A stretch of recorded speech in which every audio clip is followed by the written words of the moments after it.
اسلامی بھائیوں،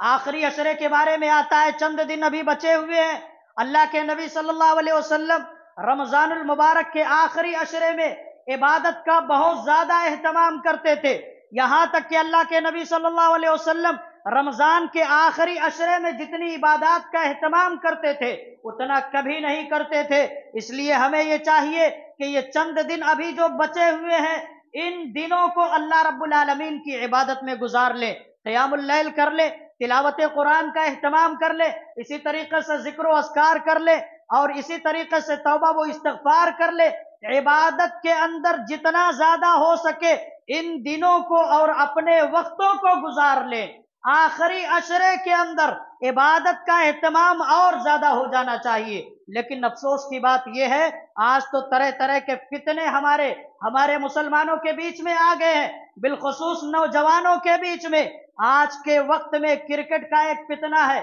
آپ دیکھیے IPL کا میچ چل رہا ہے، کرکٹ کا میچ چل رہا ہے، بہت سارے نوجوان ایسے ہیں قیام اللیل کرنے کے بجائے کرکٹ کا میچ دیکھ رہے ہیں، بہت سارے نوجوان ایسے نمازیں پڑھنے کے بجائے، تلاوت قرآن کے بجائے، اللہ سے اپنے گناہوں کی معافی مانگنے کے بجائے اسکور چیک کر رہے ہیں۔ اسی طریقے سے کون سی ٹیم کھیل رہی ہے، کون سی ٹیم جیت رہی ہے، کون سی ٹیم ہار رہی ہے، کھلاڑیوں کے، کرکٹروں کے فین بنے ہوئے ہیں۔ اللہ کی قسم، مرنے کے بعد یہ کرکٹ کا میچ کام آنے والا نہیں ہے۔ مرنے کے بعد یہ جن کھلاڑیوں کے، کرکٹروں کے آپ فین بنے ہوئے ہیں، ان کے مداح بنے ہوئے، ان کے چاہنے والے بنے ہوئے، جن کی ایک ایک حرکتوں کو آپ دیکھتے ہیں، نوٹس کرتے ہیں، فالو کرنے کی کوشش کرتے ہیں، یہ آپ کے کرکٹر، یہ آپ کے جو ہیروز ہیں، یہ آخرت میں آپ کے کام آنے والے نہیں ہیں۔ کرکٹ کا میچ کام آنے والا نہیں ہے، اسکور کام آنے والا نہیں ہے، آخرت میں یہ آپ کی نمازیں کام آئیں گی،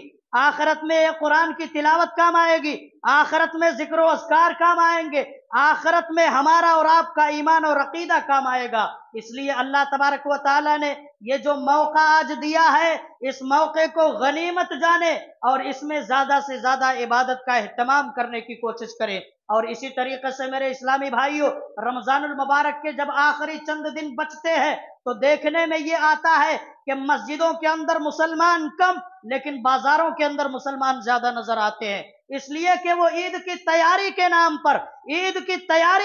پر اپنے بچے ہوئے دنوں کا، رمضان کے بچے ہوئے دنوں کا اکثر حصہ ان کا مارکیٹوں میں گزر جاتا ہے، ان کا بازاروں میں گزر جاتا ہے۔ خواتین بھی بہت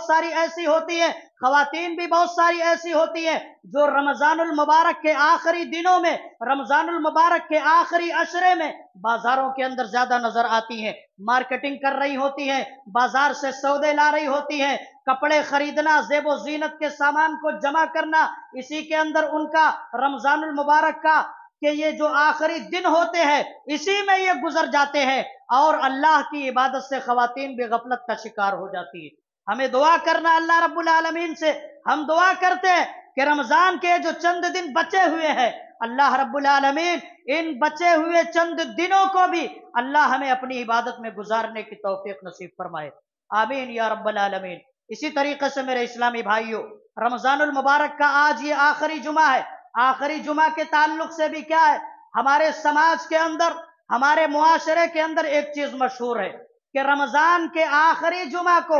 الوداعی جمعہ کے نام سے یاد کیا جاتا ہے، یعنی یہ رمضان کا آخری جمعہ ہے، الوداعی جمعہ لوگ اس کو کہتے ہیں، اور اس کی مناسبت سے، اس کے تعلق سے خاص طرح کی مجلسیں کئی مسجدوں کے اندر منعقد ہوتی ہیں، خاص طرح کی محفلیں سجائی جاتی ہیں، اور اس میں کیا ہوتا ہے، رمضان کے اس آخری جمعہ کے چلے جانے پر لوگ افسوس کا اظہار کرتے ہیں، مرثیہ پڑھا جاتا ہے، اس میں رمضان کے آخری الوداعی جمعہ پر جو مرثیہ پڑھا جاتا ہے، افسوس کا اظہار کیا جاتا ہے۔ میرے اسلامی بھائیوں، اس کا کتاب و سنت سے کوئی تعلق نہیں ہے، کتاب و سنت سے اس کا کوئی تعلق نہیں ہے۔ جمعہ کی جو فضیلتیں کتاب و سنت کے اندر ہے، جمعہ جو ایک مہینے کے اندر کئی جمعہ آتا ہے، ہفتے کے اندر ایک جمعہ آتا ہے، جمعہ یہ ہفتے کی عید ہوتی ہے، اور اسی طریقے سے جمعہ کی کئی فضیلتیں کتاب و سنت کے اندر بیان کی گئی ہے۔ جمعہ کی فضیلت کے لیے بس یہ فضیلتیں کافی ہیں،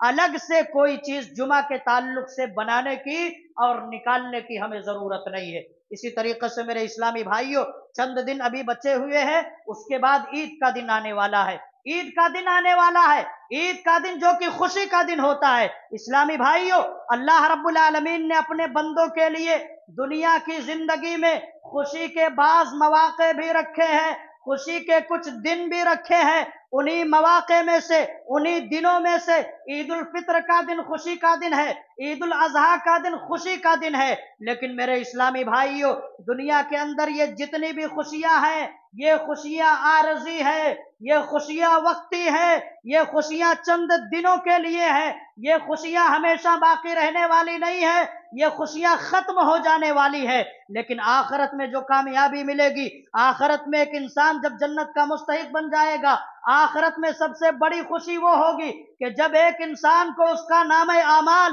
اس کے داہنے ہاتھ میں دیا جائے گا، اس وقت اس انسان کو جو خوشی ہوگی، اللہ کی قسم دنیا کی کوئی خوشی اس خوشی کا مقابلہ نہیں کر سکتی۔ جو خوشی وہاں پر ملے گی جس انسان کو اس کا نام اعمال اس کے داہنے ہاتھ میں دے دیا جائے گا۔ اللہ نے قرآن حکیم میں فرمایا، فَأَمَّا مَنْ أُوتِيَ كِتَابَهُ بِيَمِينِهِ فَأَمَّا مَنْ أُوتِيَ كِتَابَهُ بِيَمِينِهِ فَسَوْفَ يُحَاسَبُ حِسَابًا يَسِيرًا وَيَنْقَلِبُ إِلَىٰ أَهْلِهِ مَسْرُورًا۔ جس آدمی کو اس کا نام اعمال آخرت میں اس کے داہنے ہاتھ میں دے دیا جائے گا تو ان قریب اس کا حساب اور کتاب آسان ہوگا، اس سے بڑا آسان حساب لیا جائے گا۔ وَيَنْقَلِبُ إِلَىٰ أَهْلِهِ مَسْرُورًا، اور وہ اپنے گھر والوں کی طرف خوش خوش ہو کر کے واپس لوٹ جائے گا۔ میرے اسلامی بھائیوں، اس خوشی سے بڑی کوئی خوشی نہیں ہو سکتی ہے جو آخرت کی خوشی ہوگی، جنت کے ملنے کی خوشی ہوگی، آخرت میں نجات کی جو خوشی ہوگی،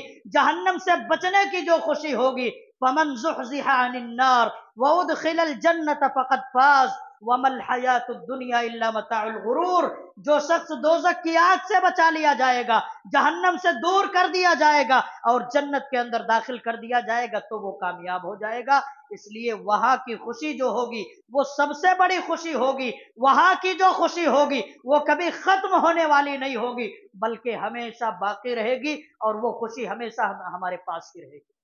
اسلامی بھائیوں، اسی طریقے سے دنیا کے اندر ہم جو نیکیاں کرتے ہیں ان نیکیوں کی حفاظت کرنا بھی یہ ہماری ذمہ داری ہے۔ رمضان کے اس مہینے میں ہم بھوکے اور پیاسے روزہ رکھتے ہیں، قیام اللیل کا اہتمام کرتے ہیں، اسی طریقے سے لوگ اپنے مالوں کو اللہ کے راستے میں خرچ کرتے، صدقہ و خیرات کرتے، نمازیں پڑھ رہے، اللہ رب العالمین سے دعائیں کر رہے، اللہ تعالیٰ سے دعائیں کر رہے ہیں۔ لیکن میرے اسلامی بھائیوں، اس بات کی فکر ہمارے اور آپ کے دلوں کے اندر ہونی چاہیے کہ کہیں ایسا نہ ہو کہ کل قیامت کے دن جب ہم اللہ کی بارگاہ میں جائیں، ہمارا نام اعمال ہم کو ملے، ہم اپنے نام اعمال میں اپنی نیکیوں کو تلاش کریں، اپنی نیکیوں کو ڈھونڈیں، لیکن ہماری نیکیاں ہمارے نام اعمال میں نہ ملے، ہماری نیکیاں ہمارے نام اعمال کے اندر نہ ہو، وہ نیکیاں کسی اور کے پاس چلی جائیں، وہ نیکیاں کسی اور کے کھاتے میں چلی جائیں۔ جی ہاں، اللہ کے نبی صلی اللہ علیہ وسلم نے فرمایا ہے، یہ ایسے لوگ ہوں گے جو دنیا کے اندر عبادت تو کرتے تھے، نمازیں تو پڑھتے تھے، روزہ تو رکھتے تھے، لیکن ساتھ میں کسی کی دل آزاری کیا کرتے تھے، کسی کی غیبت کیا کرتے تھے، کسی کی چغل خوری کیا کرتے تھے، کسی کے مال کو ناحق کھایا کرتے تھے، کسی پر ظلم کیا کرتے تھے، کسی کو ستایا کرتے تھے۔ اس کی وجہ سے آخرت میں کیا ہوگا؟ یہ لوگوں کی نیکیاں، یہ ظالموں کی نیکیاں، جنہوں نے بندوں کے حقوق ادا نہیں کیے ہیں، جنہوں نے بندوں کا حق مارا ہوا ہے، ان کی نیکیاں مظلوموں کو دے دی جائیں گی۔ اللہ کے نبی صلی اللہ علیہ وسلم نے حدیث میں فرمایا، صحابہ کرام سے اللہ کے نبی پوچھتے ہیں، اتدرون ما المفلس، اے صحابہ کیا تم جانتے ہو کہ مفلس کون ہے؟ قالوا المفلس فینا من لا درہم له ولا متاع۔ صحابہ کہتے اللہ کے نبی، ہم میں مفلس وہ ہے جس کے پاس مال نہیں ہوتا ہے، ضروریات زندگی نہیں ہوتے ہیں۔ اللہ کے نبی فرماتے ہیں نہیں، ان المفلس من امتی من یاتی یوم القیامت بصلاۃ وصیام وزکاۃ، میری امت کا مفلس وہ شخص ہے جو قیامت کے دن اس حال میں آئے گا کہ اس کے پاس بڑی نمازیں ہوں گی، اس کے پاس بڑے روزے ہوں گے، اس نے زکوٰۃ کی نیکیاں بھی لے کر کے اپنے ساتھ آئی ہوں گی، لیکن کیا ہوگا؟ ساتھ ہی ساتھ میں اس نے کسی کو گالی دی ہوگی، ساتھ ہی ساتھ اس نے کسی کے اوپر تہمت لگائی ہوگی، اس نے کسی کا مال کھایا ہوگا، اس نے کسی کو ناحق قتل کیا ہوگا، اس نے کسی کو مارا ہوگا، تو یہ تمام لوگوں کو اس کی نیکیاں دے دی جائیں گی، یہ تمام لوگوں کو اس کی نیکیاں دے دی جائیں گی۔ اور اگر حساب اب بھی برابر نہیں ہوا تو یہ کیا ہے؟ یہ لوگوں کے جو گناہ ہوں گے مظلوموں کے، ان کے گناہ ظالم کے اوپر ڈال دیے جائیں گے، اور اس کے بعد اس ظلم کرنے والے کو، بندوں کے حق کو مارنے والے کو، اس کو جہنم کے اندر پھینک دیا جائے گا۔ تو میرے اسلامی بھائیوں،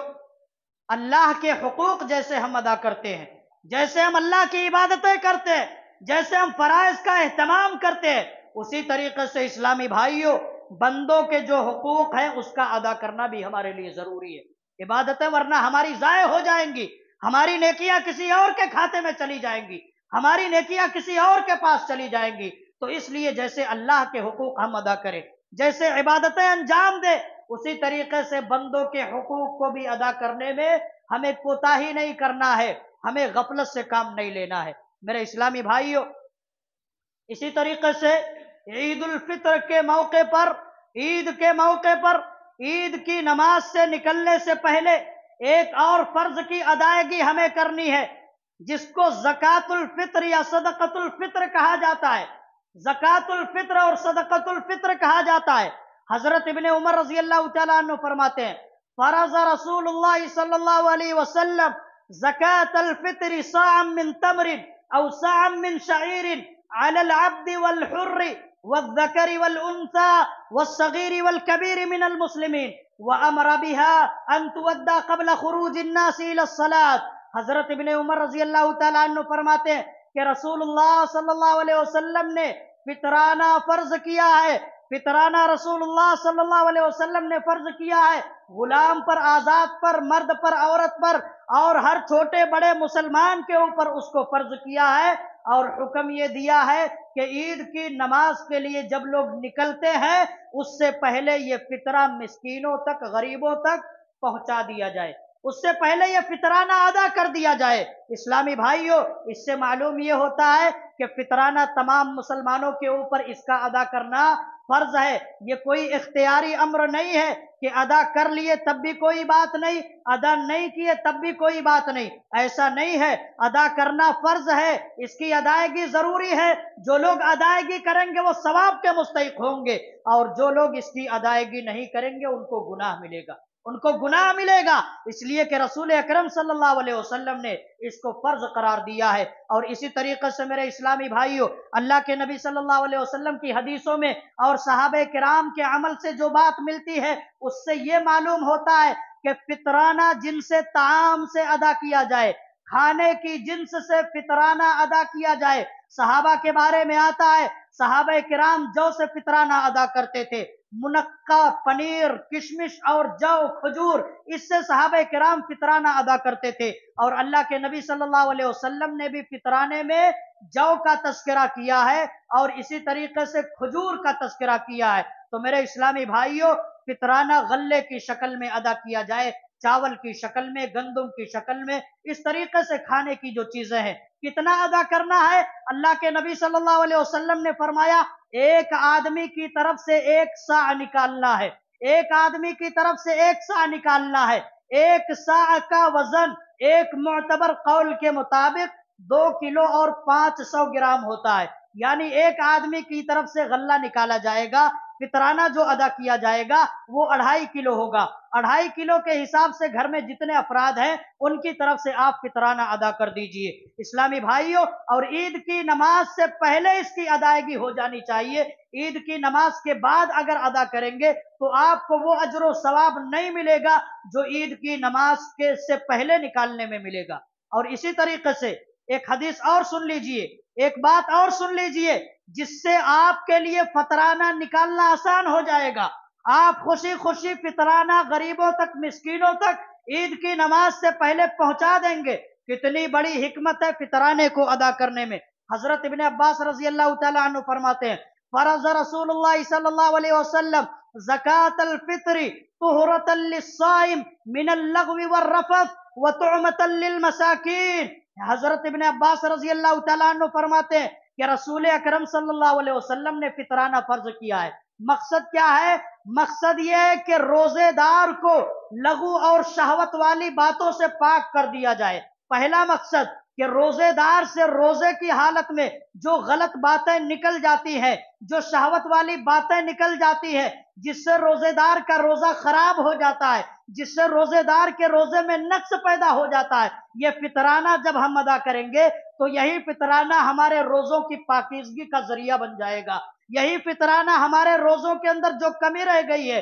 جو کوتاہی رہ گئی ہے، اللہ تبارک و تعالیٰ اس فطرانے کے ذریعے سے ہمارے روزے کے اس نقص کو، ہماری روزے کی اس کمی کو اللہ رب العالمین پورا فرما دے گا۔ پہلا مقصد یہ ہے۔ دوسرا مقصد کیا ہے؟ وَطُعْمَةً لِّلْمَسَاکِینِ، مسکینوں کے لیے کھانے کا انتظام ہو جائے، اس لیے فطرانے کو جو ہے مسلمانوں کے اوپر مقرر کیا گیا ہے۔ ابن عباس رضی اللہ تعالیٰ عنہ فرماتے ہیں من اداها قبل الصلاة فهي زکاة مقبولہ ومن اداها بعد الصلاة فهي صدقة من الصدقات۔ جو آدمی فطرانہ عید کی نماز کے لیے نکلنے سے پہلے ادا کر دیتا ہے تو یہ اللہ کے یہاں مقبول زکوٰۃ ہو جاتی ہے، اور جو آدمی عید کی نماز کے بعد اس کو ادا کرتا ہے تو جس طریقے سے عام صدقہ ہوتا ہے، معمول صدقہ ہوتا ہے، اسی طریقے سے اس کا حکم ہوتا ہے۔ تو اسلامی بھائیوں، عید کی نماز سے پہلے اگر فطرانہ ادا کریں گے تو یہ اللہ کے یہاں مقبول ہوگی، اس لیے کہ اللہ کے حکم کے مطابق، رسول اللہ صلی اللہ علیہ وسلم کے حکم کے مطابق آپ نے فطرانہ ادا کیا ہے۔ اسی طریقے سے میرے اسلامی بھائیوں، عید الفطر کے چند آداب بھی ہیں جس کا خیال کرنا ہم مسلمانوں کے لیے جو ہے، جس کے آداب کا خیال رکھنا چاہیے۔ مثال کے طور پر شوال کا چاند جیسے ہی نظر آ جائے، اس کے بعد کیا کرنا ہے؟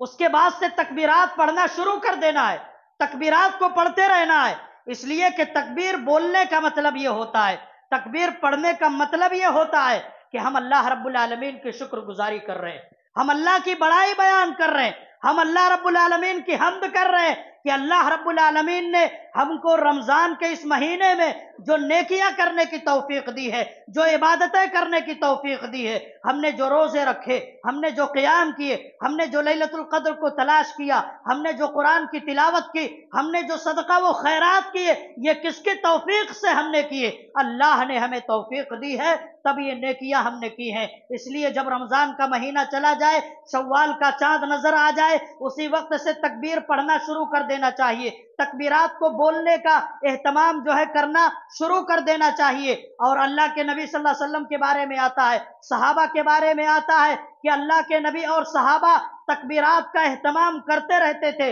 عیدگاہ کی طرف جب جاتے تھے تب بھی تکبیرات پڑھتے رہتے تھے، یہاں تک کہ عیدگاہ میں جب پہنچ جاتے تھے تب بھی تکبیرات پڑھتے رہتے تھے، جب تک عید کی نماز ہو نہیں جاتی تھی اس وقت تک اللہ کے نبی اور صحابہ کرام تکبیرات پڑھتے رہتے تھے اور تکبیرات کا اہتمام کرتے رہتے تھے۔ تو ہمیں بھی جو ہے اس سنت کے اوپر عمل کرنا ہے کہ شوال کا چاند نظر آنے کے بعد ہم بھی تکبیرات کو ادا کرنا شروع کر دیں، تکبیرات کو پڑھنا شروع کر دیں۔ اللہ اکبر، اللہ اکبر، اللہ اکبر، لا الہ الا اللہ، واللہ اکبر، اللہ اکبر، وللہ الحمد، ان الفاظ میں تکبیرات کا اہتمام کرنا چاہیے۔ اسی طریقے سے اللہ کے نبی صلی اللہ علیہ وسلم کی ایک سنت یہ ہے کہ عیدگاہ کی طرف جب اللہ کے نبی صلی اللہ علیہ وسلم جاتے تھے تو جانے سے پہلے طاق عدد میں کھجوریں کھا لیتے تھے۔